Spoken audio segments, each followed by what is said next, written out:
So the whole thing started, and again, like I'm a big, strong supporter of self-actualization. But the difference between self-realization and self-actualization to me is straight and fairly understandable. You self-realize when you sit with yourself, you meditate, you think, you focus, you concentrate, you do all these things. Very important to every individual in general. Even cats fucking do that all day. Self actualizing, though, is you actually establishing yourself through interactions with life.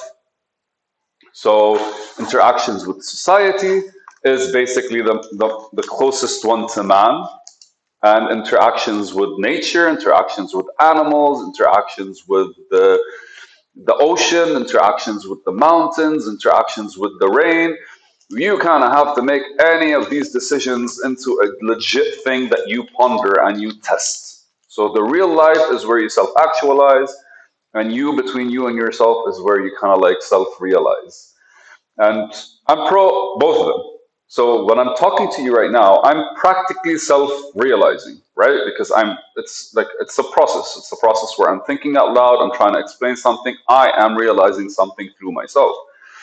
Every once in a while I get lucky, I get a comment from you guys, and I get to think about what you saw, what you commented on, and I get to respond. That's me self-actualizing. Why? Because I'm interacting now with something other than me.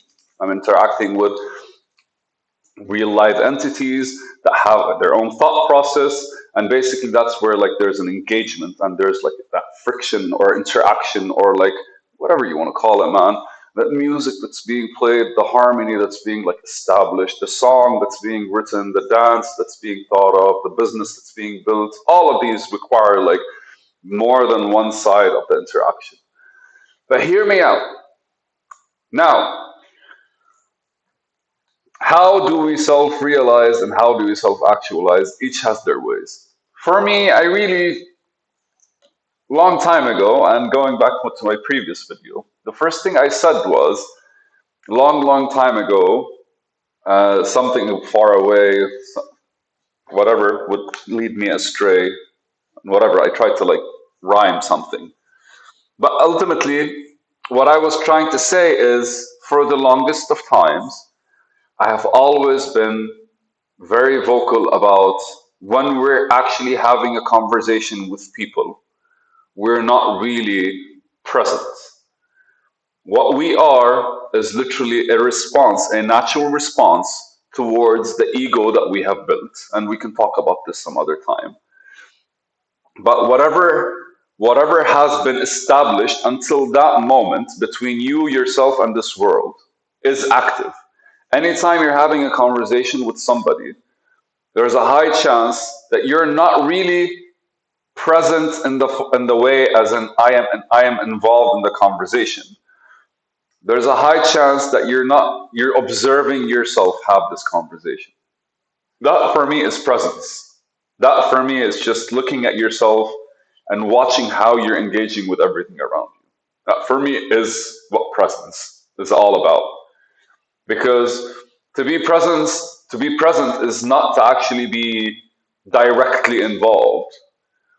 It's to be wherever there is involvement, to just be wherever there is involvement. And ultimately, because I believe we're three parts as human beings, there's me, there's my mind, and there's my brain. My brain basically moves my body, and my mind kind of like moves my thoughts. And there's me, which is the intention that drives both of them. Right? I drive one of them and the other one. But it's a symbiotic relationship where our emotions are expressed through our bodies, basically the reactions, the responses we have to things.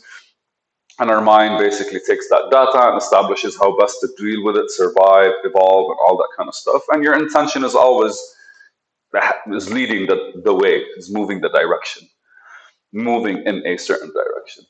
But anyway, so going back to why I wanted to have this conversation. Fuck man, that's like 5 minutes of me explaining why I wanted to have this conversation. Uh, I talked to you a couple of weeks ago. I discussed like a woman that I met that started her business, and she was very being like she was as authentic as they come. And then basically, she did something the other day when I was talking to her, and she was being vulnerable. And I really don't trust these people. And it's not like she did anything wrong. No, no, no, no, no, no. I trust that uh, there's a big part of society that kind of makes you always question what you're doing and how you're doing it. So it shifts you from one side to another and it keeps kind of like moving you. And I think it's pressure and I think it's just like ambition and all these kinds of things are always targeting certain parts of you because you really have to be on point in how you're evolving slash adapting.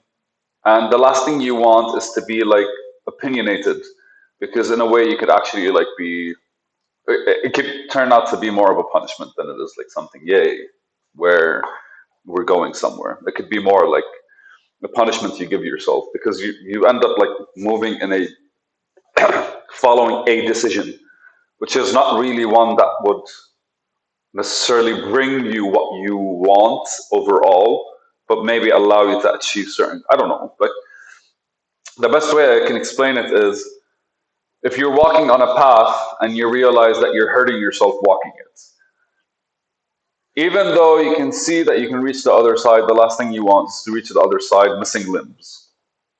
You can always take a step back and think of another path. But anyway, so it was a conversation me and her, and I was talking to her, and it was like I always think about how I actually approach things. And when I'm talking to people, I really am just I feel like I just kind of like separate and I just follow the conversation. And I don't know if that's a good thing because I need to be more on guard in certain times. But because I always reflect on these conversations, I actually wrote it as a note yesterday. My note to myself was any mistake I make with you, I resolve it with myself first so it doesn't happen again. And if you are up for it, then it reflects on the relationship I have with you. And then basically, whatever mistake I did, I can fix it and we can proceed and evolve with the relationship that we have. Friends, family, it doesn't fucking matter. But if not, then at least others won't bear it happening again or to them. So there's always like something that I can get out of the situation. And if I'm dealing with somebody that's mature, I can actually take it a step forward. It's funny because last week, I think on Friday or Thursday, I had a conversation with that girl who was actually like was doing stuff. And she messaged me and I was like, "How are you?" And she's good. She's like, I'm with my mom at the hospital." And I go like, "Okay, how are you doing?" I start asking all these questions and I start checking if she's doing good and all those kinds of things. But anyways, so through that, I go like, "Have you watched this movie?" And I ask her about Encanto, and she says no. And I go like, "Okay, so we have to kind of like you have to watch it, and I would love to watch it with you." She says she has no time. I start laughing because like she has no time, but she's always kind of like her identity in my head right now is that I'm always complaining I can't wake up early. I'm always complaining there's nobody next to me. But anytime somebody like for me, I'm like, let's just watch the movie together, man, and it'll be fun, it'll be cute, and we'll have fun, we'll order pizza, we'll do something fun, nice. Don't worry about it. I really am not interested in anything else because who would want I don't know, man. I feel like if somebody's not really resolved with themselves, if you actually include yourself in their life, it kind of like becomes a bit messy, and I don't like that. But anyway, so as we start the conversation, I go like I point at something I sent to her regarding the Tao, and and we started talking about the theology behind the Tao Te Ching. I started, and she basically started agreeing because I read books while she listened to kind of like audiobooks. So I really think there's a big difference between these two things. Anyways, uh, let's discuss the difference. Why not? The difference between a book and an audiobook. Here's the difference between audio book and book. But as I was talking to her, Today I messaged her to ask her about her mom, and her response was very meh. And we really had a long conversation. Like we talked for like 2 hours. And it was just like talking about all sorts of stuff. And I as well like asked her a few questions that were like a bit intense.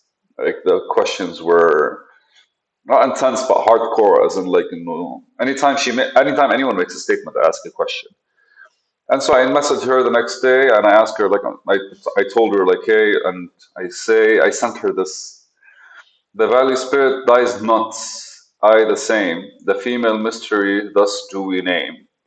Its gate from which a first day issued forth, it's called the root from which grew heaven and earth. Long the unbroken does its power remain, used gently and without the touch of pain. When I read this, I thought first of a blade of grass because, like, it's so malleable, but yet when you see concrete, you don't see a big tree coming out of it. You always see grass first because they take their time, they process things differently. So I was trying to be like cute, as in like, hey man, I hope you're doing well today, and it's a rough night. Don't be too hard on yourself and stuff like this. She messages me and, oh, yeah, you're good. Don't worry. Yesterday you kept me company. Thank you very much. And today I messaged her about her mom, and she goes like, yeah, she's good. I'm overwhelmed with a to-do list, but all is good. And see you in the shop someday, basically. And that was literally her kind of like running away from things. And the first thing I thought was like, anytime she's vulnerable, she talks to me. And anytime she's, I don't know, she's not alone, she's busy. And she's very much like, oh, I don't care if I speak to anyone. I don't care if I actually have a conversation with anyone. Which made me think of something, and it's a theory that I have to test them now, correct? Let's do that openly in our next video.